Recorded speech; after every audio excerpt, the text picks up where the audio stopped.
ఈ వీడియోలో గెస్ట్ వచ్చేసి ఆశీర్వాద్ యూఎస్లో మాస్టర్స్ చేసి పిహెచ్డి కూడా చేశాడు. అండ్ ఆల్సో ఇంట్రెస్టింగ్ థింగ్ ఏంటంటే తను 2 మాస్టర్స్ పిహెచ్డి అబ్సల్యూట్గా ₹0 చేశాడు. Yes, you heard it right. యూఎస్లో మాస్టర్స్ అండ్ పిహెచ్డి ₹0 చేశాడు. ఆ సీక్రెట్ ఏంటి అనేది వీడియో లోపల రివీల్ చేయబోతున్నాడు. అండ్ తను ఒక్కడే కాకుండా వాళ్ళ సిస్టర్కి ఎంతోమంది ఫ్రెండ్స్ కూడా గైడ్ చేసి help them to do masters for free. So నువ్వు నిజంగా మాస్టర్స్కి వెళ్దాం అనుకుంటున్నావు, ఎలా అయినా కానీ ఇంట్లో వాళ్ళకి బర్డెన్ కాకుండా ఒక ఎడ్యుకేషన్ లోన్ తీసుకోకుండా అంటే ఈ వీడియోని ఎండింగ్ వరకు చూడు. ఎందుకంటే ఈ వీడియో ఎండింగ్ వరకు చూస్తే ఆల్మోస్ట్ నువ్వు 50 lakhs సేవ్ చేసుకున్నట్టే. ఆల్సో ఈ వీడియోలో యూఎస్లో ఎంతమంది వెళ్ళిన వాళ్ళని చూస్తుంటాం పార్ట్ టైం జాబ్స్ చేస్తున్నారు అనేది. అసలు పార్ట్ టైం జాబ్స్ ఇల్లీగలా and also part time jobs చేస్తే మంత్లీ ఎంత ఎర్న్ చేసుకోవచ్చు అవన్నీ కూడా డిస్కస్ చేయబోతున్నాము. దీంతోపాటు నువ్వు న్యూస్లో చూస్తే ట్రంప్ వచ్చేసాడు, కొత్త రూల్స్ వచ్చేసాయి, ఇంకా మాస్టర్స్ చేసే వాళ్ళకి ఫుల్ డిఫికల్ట్, జాబ్స్ లేవు, ఇలాంటి ఎన్నో వింటూ ఉంటాం. ఇవన్నీ నిజంగా ప్రాబ్లంగా ఉందా లేదా, ఇవన్నీ కూడా ఈ వీడియోలు తెలుసుకోబోతున్నాము. సో నువ్వు మీ ఫ్రెండ్ ఎవరైతే మాస్టర్స్కి వెళ్దామని ఇప్పటి నుంచో ప్లాన్ చేసుకుంటున్నారో తనకి ఈ వీడియో ఇప్పుడే షేర్ చేసేయి. ఎందుకు అంటే నువ్వు మీ ఫ్రెండ్ వీడియో కంప్లీట్గా చూశారు అంటే వీడియో అయిపోయిన తర్వాత you both can SIT down and discuss ఎలాంటి యూనివర్సిటీకి అప్లై చేసుకోవాలి, స్కాలర్షిప్ ఎలా తెచ్చుకోవాలి, ఇవన్నిటి గురించి కూడా డిస్కస్ చేసుకోవచ్చు మీరు కలిసి కూర్చొని. ఈ వీడియో మొత్తం కూడా ఇంగ్లీష్లో ఉంటుంది. నీకు వీడియో కొంచెం స్లో అనిపించినా కానీ కింద 1.25x స్పీడ్ పెట్టేసుకొని watch the complete video. So before we start the video ఇప్పుడే కింద సబ్స్క్రైబ్ బటన్ క్లిక్ చేసి ఈ వీడియో మీ ఫ్రెండ్కి షేర్ చేసి let's start the video. So how are you Ashu bhaiya? Yeah, I'm good. How about you? I'm doing great. So what we do is in this podcast we'll talk about primarily about masters. Okay. Because anywhere you see in India, people have dream of 2 things. One thing is getting a software job in India, Okay. or else they wanted to get back to US or any abroad like UK or US to get the higher studies and then get a better job. So in this what we are going to discuss is how do they get their masters ka kuch bhi university ka application kaise aana chahiye, Okay. and then how do they get their first job. Okay. So we'll discuss about these things. Yeah, sure. So you have been seeing in the news, right? What the Trump has been imposing the rules and everything. So seeing all these things, is it worth it for a student to do a master's at this moment in time in 2025? I mean, if students are getting full funding, then yes, they can go and explore. But if they think that they would just go there and like find funding while being there, it will be very challenging. Because I've seen a lot of professors at my university where I did my PhD from, like Iowa State University. A lot of the professors are rescinding graduate admission offers for students. Okay. And they're focusing on funding students that they have already taken rather than taking new students. So I mean, if you have full funding or even like partial funding and you have financial backing for the rest, then I think that you can continue, you can go there. But if you think that I don't have any funding and I'll find something in the academic environment after I go there, it will be very challenging at this time of the Understood. year. So Ashirwad bhaiya, so the place where I come from, primarily from Telugu regions of Telangana and Andhra Pradesh, many students come from here to US. Okay. So but none of them know about anything about funding. Okay. So what they do is they get the personal funds from parents, or else they take a loan, education loan from banks. These are the only 2 methods they know. Okay. So you have been mentioning about funding. What exactly is this funding and how does it help students? So what generally happens is, let's say when you are applying for a master's program, then you try to first establish a connection with professors in the US. Okay. So I'll give you my example. So I did my master's in transportation engineering back in 2015. So I started talking to professors in the US, those who work in transportation engineering at different universities, and like sent my resume, explained what is it that attracts me to your department, why is it that I want to work with you. Okay. And so present a case for myself and how I would be a good fit for their lab, and then ask them if they have funding to support me for my master's education. So I mean, generally if there is an alignment fit between you and the professor, and if they have like grants coming in, if they have some sort of there are many funding sources in the US. If they have something and they are really interested to take you in, then they will support you. Understood. So how do you approach them? I mean, you go to the internet, browse the faculty profiles for your target universities. So generally what happens is, let's say I went to IIT Roorkee. So what I did is I looked at like my seniors from IIT Roorkee from civil engineering, and I saw those who are pursuing masters or PhD, what universities they are currently studying in. Okay. So that helped me subset the list of universities. Understood. Because there are plenty of universities, not just in US, UK, Japan, Australia. Like there are plenty of opportunities, and you'll quickly get confused with the options that you'll have. True. So if you know that, okay, your seniors who are almost as good or better than you, if they are studying in these universities, they would have done adequate research, and those universities would be really good. So I narrowed down the list of universities that I wanted to apply to. And since they are already there, they can put good words for you with their advisor. That, hey, I know Ashirwad, like he's a good candidate and he would be a good fit for the lab. So they can vouch for you, personal connection, and it will like dramatically increase your chances of getting admission as well as funding. Understood. So what I understand from this is there are 2 steps to get funding. Yes. The first thing is find out the professor, and also find out if your alumni works with them, or if your alumni also works in that university. Yes. Try to contact them first. Yes. And the second option is showcase your projects, what you have done in your undergrad or your internship or job. Yes. And show them the relevance with their research. Yes. How you can be a additional benefit for them. Yes. And then they can help you. Yeah, exactly. Rather than writing some generic email, just show real good interest that like, hey, I have studied your papers, I have seen the kind of work that your lab is doing. Understood. And this is what I have done that will complement what you guys are doing. So just put a very strong case forward is what will get you funding. Understood. So నువ్వు మాస్టర్స్కి వెళ్దాం అనుకుంటే US కానీ Canada కానీ UK కానీ any country majority of the universities only accept IELTS అనమాట. So IELTS నువ్వు నేర్చుకుందాం అనుకుంటే ఎక్కడో ఇన్స్టిట్యూట్కి వెళ్ళి నేర్చుకోవాల్సిన అవసరం లేదు. మన సైన్ హబ్ లోపల you will be able to get best of the resources అనమాట. అంటే ఇక్కడ టీచ్ చేసే ఫ్యాకల్టీ పేరు కావ్య మ్యామ్ టీచ్ చేయడం వల్ల hundreds of students they were able to secure 7 నుంచి 7.5 ఐఎల్ స్కోర్, అంటే టాప్ బ్యాండ్ అనమాట. ఇలా టాప్ బ్యాండ్ రావడం వల్ల వాళ్ళకి యూనివర్సిటీ అడ్మిషన్స్ ఈజీ అయిపోయి టాప్ యూనివర్సిటీస్లో అడ్మిషన్స్ కూడా వచ్చేసాయి అనమాట. సో నువ్వు కూడా ఎన్రోల్ అవుదాం అనుకుంటే కింద డిస్క్రిప్షన్లో పిన్ కామెంట్ నేను లింక్ పెట్టాను, ఇప్పుడే క్లిక్ చేసేసి ఎన్రోల్ టు ద ప్రోగ్రామ్. నువ్వు ఎన్రోల్ అయిపోగానే నీకు మెయిల్కి లాగిన్ క్రెడెన్షియల్స్ వస్తాయి అనమాట. సో నువ్వు ఎక్కడో ఇన్స్టిట్యూట్కి వెళ్ళకుండా నువ్వు ఇంట్లోనే ఉండి నీ మొబైల్ ఫోన్లో ఆర్ ల్యాప్టాప్లో నేర్చుకోగలుగుతావు. అండ్ ఈ ఐఎల్ స్కోర్ అనేది నీకు 2 years వ్యాలిడిటీ ఉంటుంది. సో నువ్వు ఎప్పుడు వెళ్దాం అనుకుంటున్నా కానీ this would be helpful for you. So does all universities have this kind of funding to provide for students, or is that only few set of universities will be having this? I think most of the universities, I would say, at least the universities that I have seen where my friends and kind of seniors from colleges are studying, I've seen that there are good funding opportunities there. Understood. And especially, for example, like in my case, so when I went to IIT Roorkee, there are a lot of faculties who get into IITs, they have done PhDs from abroad, either US or UK or some other countries. Now, they have a personal connection with the advisor, right? So there was this faculty called Indrajit Ghosh. I owe a lot of my career to him. So he kept on pushing me that, hey, why don't you apply to US? Just go and explore. And I was not in that mindset of going abroad. I was just looking for like any other Indian kid from like Jharkhand area, just thinking about some government jobs or like applying for IES and all this kind of stuff, sitting in PSU exams and all this kind of stuff. But he connected me to his PhD advisor. Great. His name is Peter Savalainen.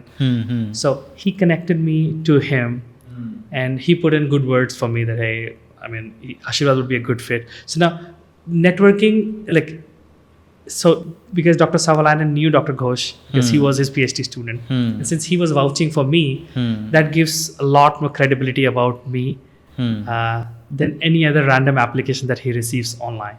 Absolutely. So personal connection is great. It also proves one more thing, that network is net worth. Yeah, because it almost saved you a lot of ton of money in terms of tuition fees. Yeah, so actually when I did my masters, I didn't pay a single penny. So everything was covered for me. I received full tuition, and I also got a monthly stipend to support myself while I was in Iowa. That's interesting. Yeah. So when I applied for masters, so no one guided me this way. So Yes. so I paid a lot of amount, like first semester and second semester, the full amount. Then I got to understand, so there's something called RATA, which Yes. Students can get. Yes. And then I applied to one of my Chinese professor, and I got the research assistantship. Yes. So this information is very valuable for students. Yes. It's going to save them a lot of money, as well as a lot of money. peace of mind for their parents as well. Yeah, and another thing with this RA, or it stands for research assistantship, or TA for teaching assistantship. So what happens is, so when you apply to universities, let's say in Iowa, so there is something like called as in-state funding and out-of-state funding. So people who are from Iowa, they need to pay an X amount. Okay. And let's say people who are international, or who don't come from the state of Iowa, they may have to pay 2X. Okay. So let me give you an example. So my wife is currently studying computer science at Iowa State, and for international students for one semester, if you are enrolling for your master's program in computer science, it costs around $18,000 Okay. just the tuition for one semester. One semester. For one semester. But let's say if somehow you manage to get an RA or TA, then it automatically converts your status from like international student to in-state tuition. Understood. So in-state tuition is, I think, around $9,000. So immediately your tuition fees drops from like 18,000 to 9,000. Understood. And then depending on so you can get 10-hour research assistantship or teaching assistantship, or 20 hours. So these are the two most common RA and TA options available. Because when you are on F1 visa, you're only authorized to work legally up to 20 hours on your F1 visa. So if you get 10 hours of RA, then what will happen is you will get additional, like you will get 25% further reduction in your tuition. So it will be like 9,000, and then there will be 75% of 9,000. And if you get 20 hours, then it will be 50%. So you will actually pay 4,500. Understood. So from 18,000 to you'll go to 4,500. Where is $80,000 and where is $4,500? Not 18. $18,000 For one semester, yes.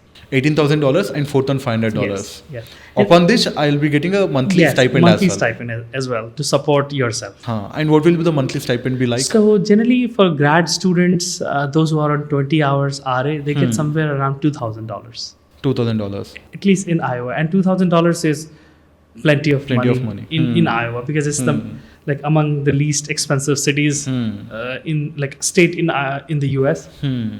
So I mean, you can really manage well with $1,000 a month. Understood. So it will clear off all their rents as well as the basic expenses like groceries and everything. Yes. That's going to be amazing, right? Yes. I mean, whereas someone is paying $18,000 and getting it to $4,500 plus monthly will be getting a $2,000. That's a bonus offer for students. Yes. So how did you apply for Iowa State? So have you selected it, or was that one of the universities that you have selected? So, I mean, mine is a different case. I didn't actually actively apply to universities. I told you that after I graduated from my university, through campus placement, I went into Coal India Limited. But after working there for about 7-8 months, I realized that it's not for me. So I contacted my professor, Dr. Ghosh, who kept on encouraging me to apply for masters. And he connected me, and everything worked out for me without like too much hassle. But I helped my sister also to get admission for her master's at King's College London. So it's another prestigious university in the UK. So like what I was explaining is I asked her to browse through the profiles of the professors in various universities where what she wants to do aligns with what they are doing, and just send them an email, explain your position, explain what is it that you are doing, what interests you, and all those kind of things. Understood. So students over here from Telangana and Andhra Pradesh region, or generally from India as well, so once they're applying for masters, since they'll be bearing this burden of huge amount of 18,000 into 4 semesters, right? So what in their mind, what they'll be thinking is, okay, somehow I'll show them the amount for the visa purpose, but once I go there, I'll take a part-time job. Okay. And I'll cover my tuition fees or something like that, so at least the burden on the parents or the loan will be reduced. So this will be the thinking of the students. So what would you advise to the students? Is that working there legal, or how exactly the working over there is? I mean, it's not illegal. You need to take authorization from international students and scholars offices, like abbreviated as ISSO. So like I said, F1 visa allows you to work up to 20 hours 20 per hours. week legally. So you need to take permission from ISSO if you find any campus employments, on-campus employments. Like I've seen a lot of people working in the dining area to support themselves. But the thing, like I said, with the RA and TA, it switches your status from international to in-state. So you see a huge savings in tuition. But when you take on-campus employments, like you start working in the dining area, you don't see the reduction in the tuition. You're still paying the full international tuition, but then you make around $10-12 an hour. So that will be like $250 a week, and then $1,000 a month. Yeah, almost close to $1,000 a month.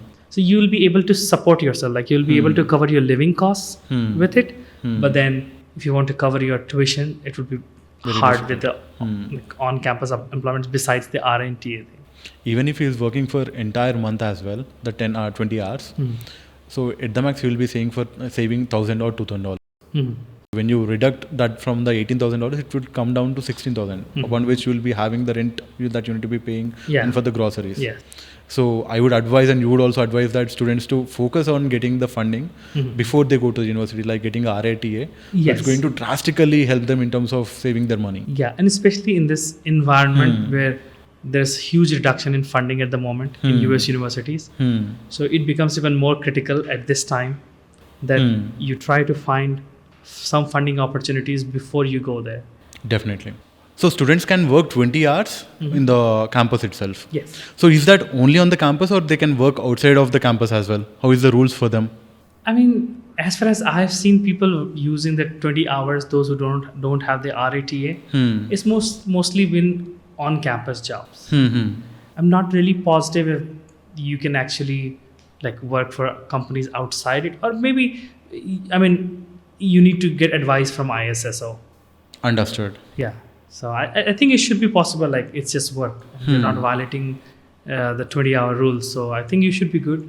But generally, it's always advisable to go and talk to ISSO before you take on any job opportunity. Understood. Doesn't matter So, it's on campus or off campus. So in general, if students want to work in on campus, they'll be able to expect like $10 to $12 per hour. Per hour, yes. So based on that, only they'll be able to work 20 hours. So how much will that Almost transfer like to be? 250. Let's for sake of simplicity, let's say 25, like $15 an hour, and for 20 hours it will be like $300. And for a month it will be close to $1,200. So at the max they'll be able to earn around $300, right? Yeah, per week. Per week. That will translate to $1,200 per month. Oh.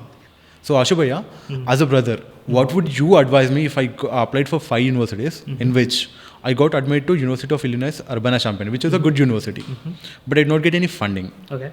But whereas in Iowa State University, I got funding. So based on this, how would you advise me to go forward with this? So, I mean, it depends on what is it that you want to do after your master's. So let me explain. So one of my juniors from IIT Roorkee, he got admits from really top ranked universities that have a really good transportation program like Purdue University or Urbana-Champaign, but he was not getting funding there for his master's. But at Iowa State, he was getting full funding. Okay. So he also reached out to me and asked me for suggestion, like what is it that he should have done.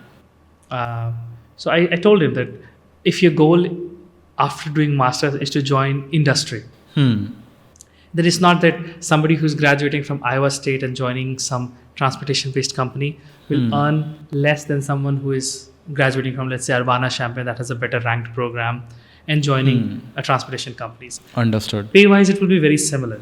So does it really matter to pay so much money, so take so much loans just so that you can get into Urbana-Champaign. So I said that go with Iowa State if you're getting full funding.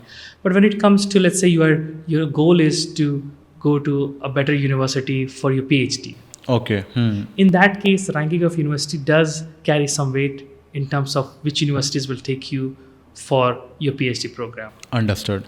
So if your goal is to kind of get into higher ranked universities for your PhD, then you can still take the risk of taking some loans or getting into, let's say, Urbana-Champaign, because that may increase your chances of getting into another higher universities. Understood.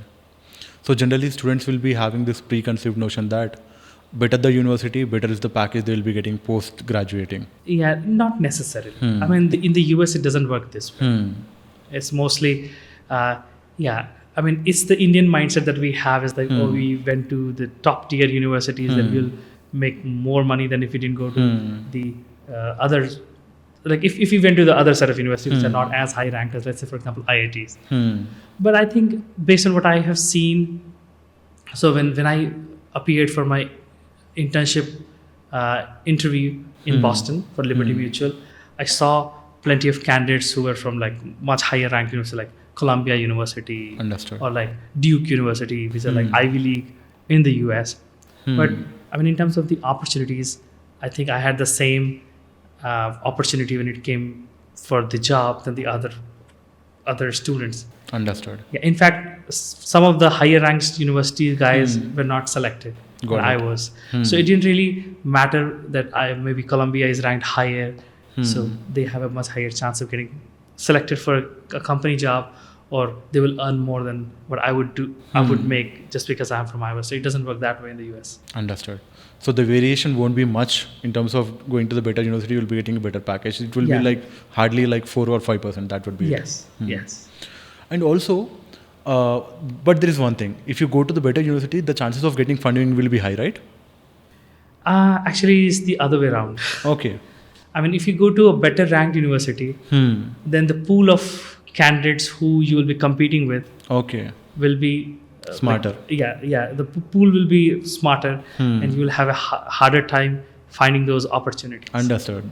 So yeah, it's the opposite of what you. This is a new information. So I was thinking the other way around, where if you go to the better university, since they will be having higher endowments or the fundings that they will be receiving, so it will increase the chance of getting funding is what I was thinking. But what you said also makes sense.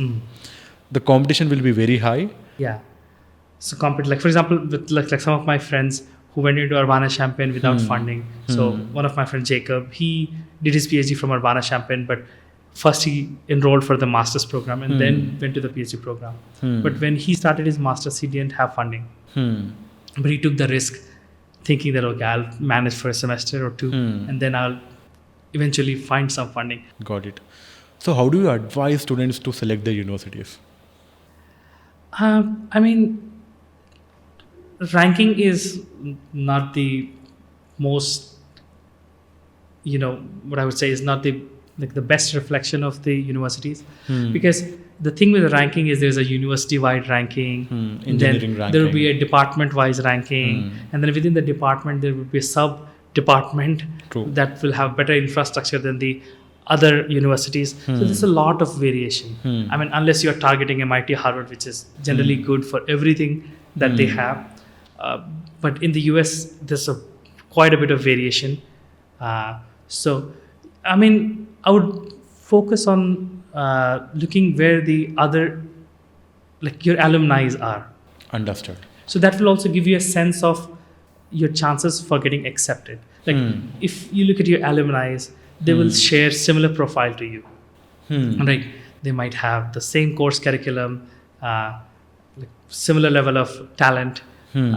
So that will give you a good sense of which universities to target. Understood. And because these applications are very expensive. True. So each of the applications that you are submitting, it costs you maybe, let's say, $100 to $150. So you can't just submit to hundreds of universities. Absolutely. So you have to narrow it down. So this is what I advised my sister to. So she did her bachelor's from Banaras Hindu University. So she did her BSc in zoology. So I gave her the same advice. Look at your alumni, where they're studying, those who have the same background as you, and then that will give you a really good sense of what universities you should target. Understood. And also, how was your search procedure? So, did you apply or reach out to the professors first, or then apply to the university? How exactly was that? Which one came first? I think generally speaking, if you are able to establish contact with advisors, and if they agree that okay they will take you, then applying to university becomes a formality. Understood. Yeah, I mean if the professor is interested in taking you, giving you funding, then I think the other things are just formality. Understood. So if I'm a student right now, I was really good in robotics. So I approached someone in the Iowa State University in the robotics department and showed my work, and he was positive that okay, I liked your work, maybe I'll be probably taking you into my research wala kaam. So if my GRE score is not up to the mark, but still I'm applying to the university, so how does this work? So do they accept it, or how is that? I think, I mean, GRE or TOEFL or IELTS, these are like, I think, just a little bit of a formality. If the professor is really interested in taking you, they would take you.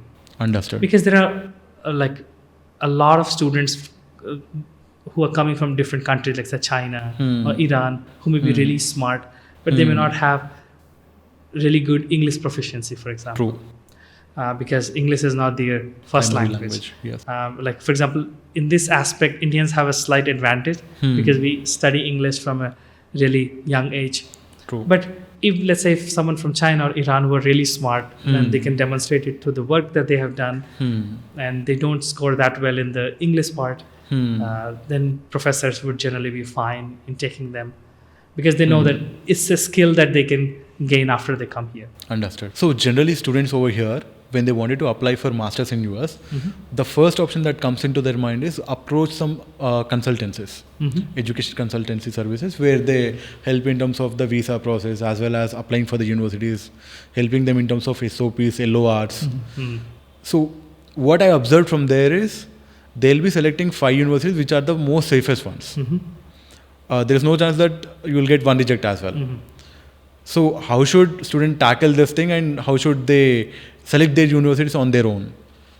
I mean, I generally try to avoid this consultancy route. Like you said, they follow a template, and I don't want to follow a template. Okay. And when you do things on your own, you learn a great deal of stuff, right? Like with consultancy, you just pay them money and they do the entire work for you. So you didn't learn a lot of things. But True. let's say if you did everything by yourself, like for example, my sister, like mine was a different case where I mean I didn't have to do a lot of work to get into master's program, but like for my sister, I recommended her to do everything by herself. Like so I shared some sample SOPs with her. So when I was in my undergrad, some of my seniors, I asked them that, hey, can you share some sample SOPs? SOP is like statement of purpose. So I had a really good collection of SOPs from past students. So I shared that with my sister. I asked her to skim it and then prepare something of your own, because you know what to write, how to write it, right? And then I mean, obviously I was there to proofread it and maybe give her some more feedback, but I encouraged her to do everything by herself. Understood. And the same with like shortlisting the university, shortlisting the professors. So I asked her to do everything by herself, because then she's learning, right? Absolutely.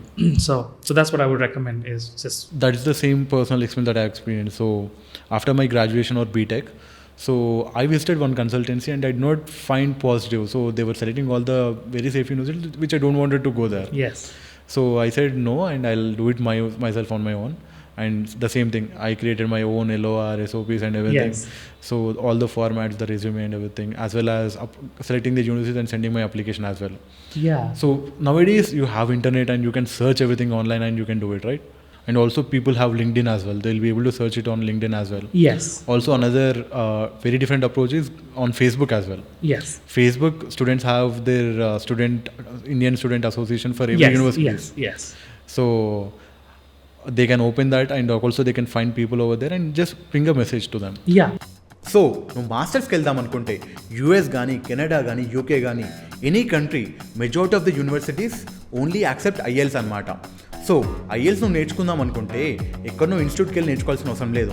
మన Sign Hub లోపల you will be able to get best of the resources అనమాట. అంటే ఇక్కడ teach చేసే faculty పేరు Kavya ma'am teach చేయడం వల్ల hundreds of students they were able to secure 7 నుంచి 7.5 ఐఎల్ స్కోర్, అంటే టాప్ బ్యాండ్ అనమాట. ఇలా టాప్ బ్యాండ్ రావడం వల్ల వాళ్ళకి యూనివర్సిటీ అడ్మిషన్స్ ఈజీ అయిపోయి టాప్ యూనివర్సిటీస్లో అడ్మిషన్స్ కూడా వచ్చేసాయి అనమాట. సో నువ్వు కూడా ఎన్రోల్ అవుదాం అనుకుంటే కింద డిస్క్రిప్షన్లో పిన్ కామెంట్ నేను లింక్ పెట్టాను, ఇప్పుడే క్లిక్ చేసేసి ఎన్రోల్ టు ద ప్రోగ్రామ్. నువ్వు ఎన్రోల్ అయిపోగానే నీకు మెయిల్కి లాగిన్ క్రెడెన్షియల్స్ వస్తాయన్నమాట. సో నువ్వు ఎక్కడో ఇన్స్టిట్యూట్కి వెళ్ళకుండా నువ్వు ఇంట్లోనే ఉండి నీ మొబైల్ ఫోన్లో ఆర్ ల్యాప్టాప్లో నేర్చుకోగలుగుతావు. అండ్ ఈ ఐఎల్ స్కోర్ అనేది నీకు 2 years వ్యాలిడిటీ ఉంటుంది. సో నువ్వు ఎప్పుడు వెళ్దాం అనుకుంటున్నా కానీ this would be helpful for you.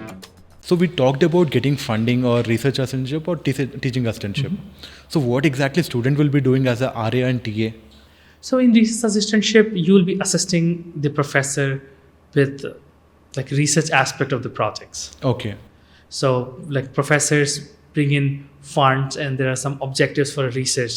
Okay. That they have to deliver. So for example, like in my case, there was one project that we were doing for the Iowa Department of Transportation. Okay. They wanted to create a dashboard where they can actively monitor what areas have been plowed by a snow plow in the winter, because it snows a lot in Iowa, and they wanted to track that which areas are being served, which areas are being neglected, and see everything in a visual manner. So that's, let's say, it's one research project. Understood. And the Iowa DOT gave my professor some funds to do research on this and like create a, like the finished product would be a dashboard. Now, obviously professor won't be doing all the work. He'll be advising you, right? So he needs some assistants. Those who like play with the data, like clean it, visualize it, create those dashboards. So this is where the RAs come in. Understood. So they help the professors deliver the projects. Project is something that professors bring in, but then you help the professor deliver those projects. Understood. So to summarize that, if this is a professor, so he'll be getting funding from other government or different companies, and with this funding, this professor will hire multiple PhD students or master students to get this work done. Yes. Understood. And with the teaching assistants, it's like helping the professor with coursework. Understood. So let's say you have to grade assignments or create homeworks or create some slides for the class. So those kind of course related work is where teaching assistants come in. Understood. So they help the professor with the teaching aspect of their job. Got it. And what do you recommend students to take up, RA or TA? Depends on their interests. I mean, if they like teaching, because sometimes for teaching, communication skill also becomes an important part. Absolutely. That may not be as relevant in the research aspect. So some people who don't like the communication aspect of teaching assistantship, they would prefer RA. Understood.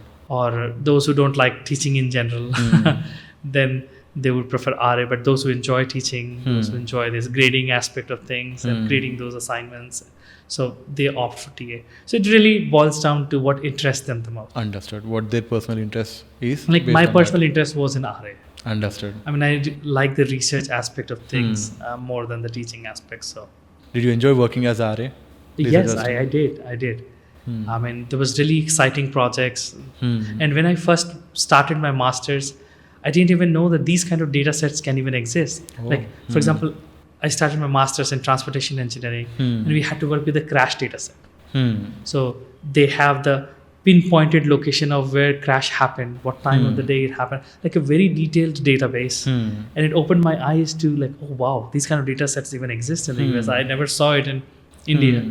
So, I mean, those things excited me greatly, and I really enjoyed the RA aspect. That's really great. And also, how does this RA and TA help students in terms of finding their jobs post-graduation? I would say RA will help you more than TA. Understood.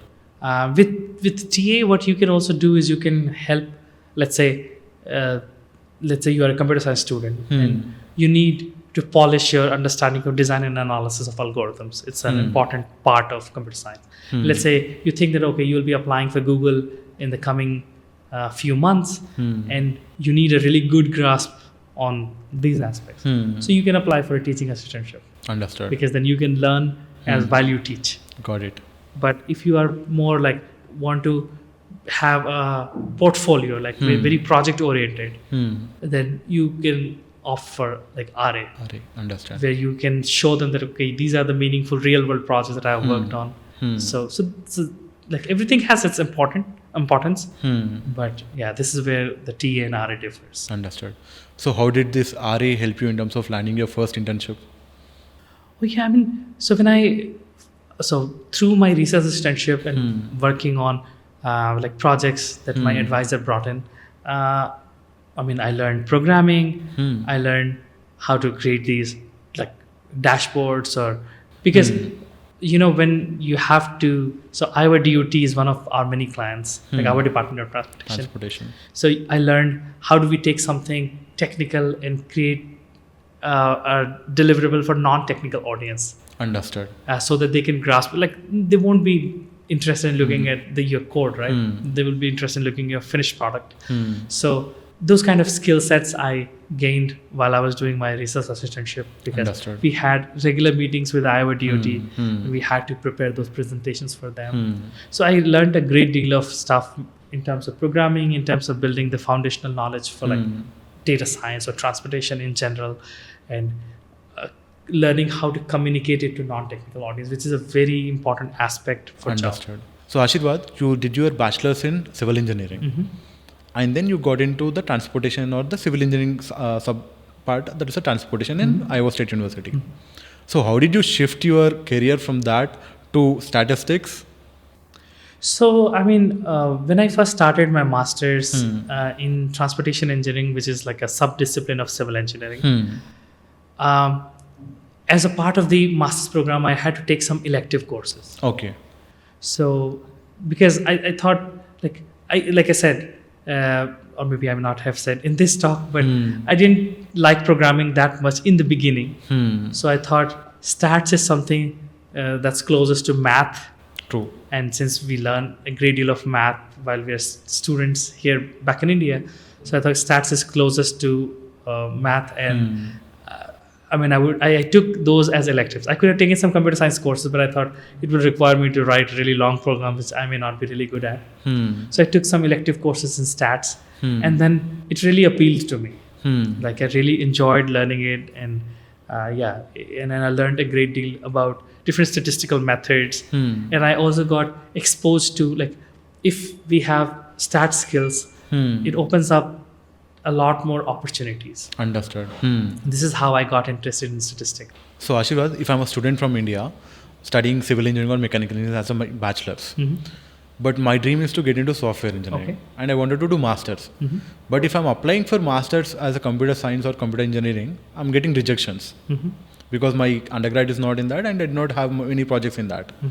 So based on your experience, maybe I can apply for civil engineering or mechanical engineering in different universities and then slowly transition to computer science. Would that be possible, or is it difficult or easy? Yeah, it will be possible, but if your ultimate goal is to become a software engineer, I would not recommend doing this. Okay. What I would advise doing is maybe take up some jobs here as a software engineer before you apply for your master's. Okay. Build some profile in software engineering, and like it's not that you have to apply for masters right after your bachelor's, right? Like you can apply anywhere, anytime.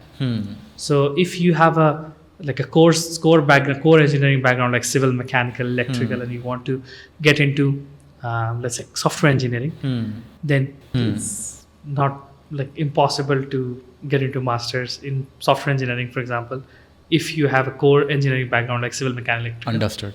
So all we have been saying is majority of students who recently graduated are applying for masters. So how will be the application procedure for people who work here for like 1 year or 2 years and then applying for masters? Is that same or difficult? It's the similar one. You need all these different test scores. You need to search for professors. So it doesn't really differ that after you, like for example, if somebody who just graduated with a bachelor's versus someone who has a couple years of work experience, I don't think the application process itself varies. Understood. They have the similar application process. Understood. Got it. Also, the thing is that people who face financial burden right after the graduation, when they wanted to get into masters, the another option is work here for 2 or 3 years, Yes. accumulate some amount of money, Yes. along with that accumulate enough experience and projects, Yes. so that you'll be getting that assistantship at the Yes. funding, Exactly. as well as you save some money as well. Yes, exactly. That's something that I was initially thinking.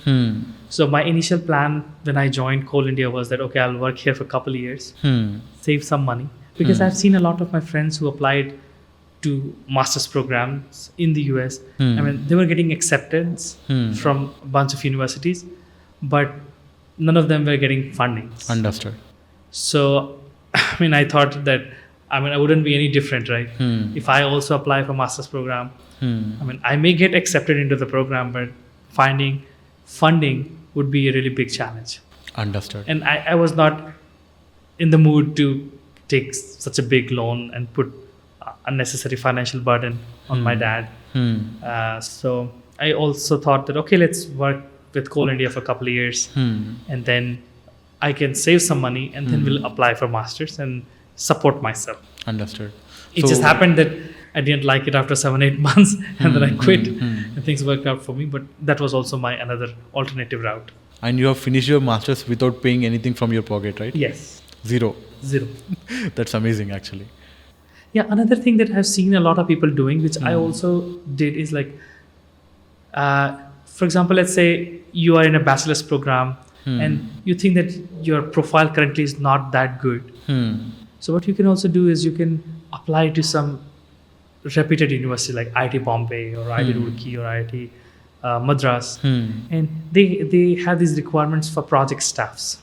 Okay. So those who assist professors in carrying out, so it's kind of a research assistant equivalent in India. Understood. So you don't need to pass an exam or anything. You can reach out to the professor and you can join there, gain some experience in the lab, build some profile. So you can either build your profile by working in the industry or by applying to these labs here. Like, let's say you join IISc, which is very prestigious, work with a professor for 1 year, and then you built your resume and the professor also liked you. So references matter a lot, because IISc professors will have like really great connections with people from around the world. If they put in a good word for you, your chances of getting accepted and getting funding rises exponentially. So an interesting story is the professor who I worked with at IIT Madras and my PhD advisor in the US, they were both at Texas A&M at the same time. Oh. So my PhD advisor was doing his master's, and the professor I worked with at IIT Madras, she was doing her PhD. Understood. So they knew each other from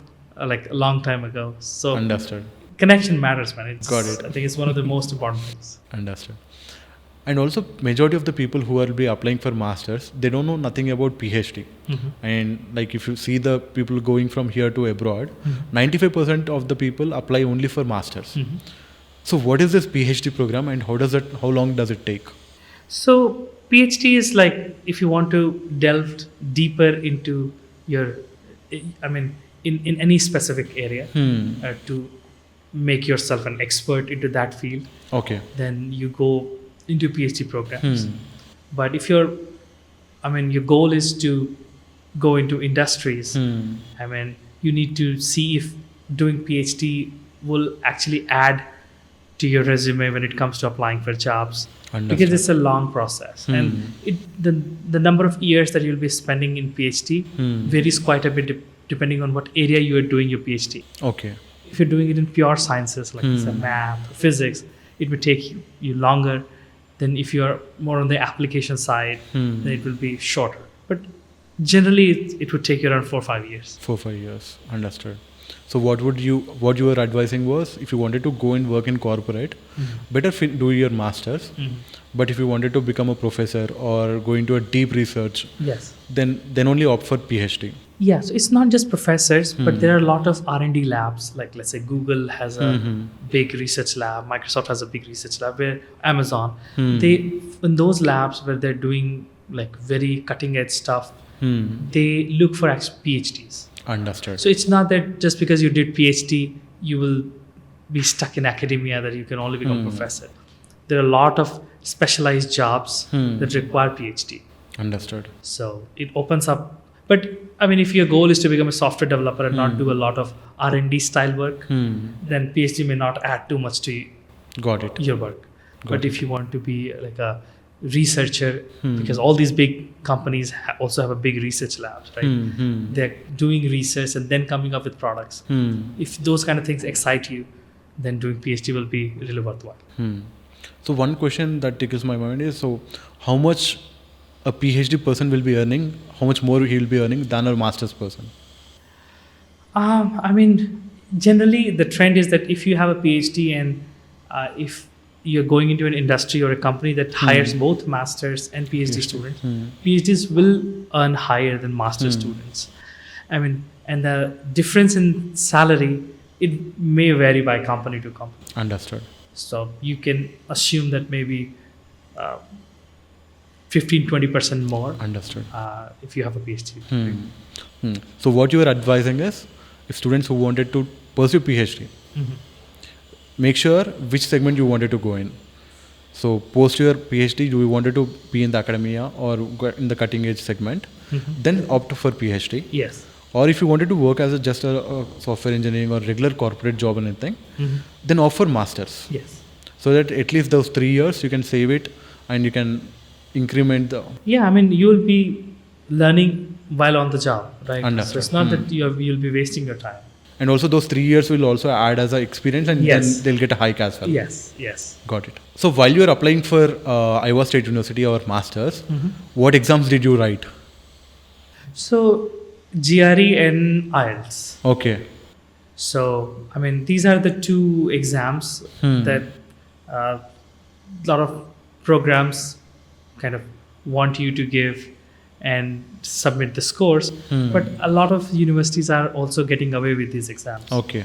So it's not like a blanket statement that all programs that you're applying to will need GRE and IELTS. Some programs may not need it.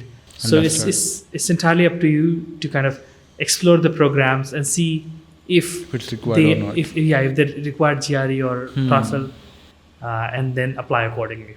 Understood. Another thing what I would recommend is, because GRE scores are valid for 5 years. Okay. So let's say right now you're not thinking about applying to masters, but just give the exam. Understood. And because the scores will anyway be valid for next 5 years. So since you'll already have the scores available, you won't need to worry about when you're applying to the programs. Absolutely. You can just reuse what you already have.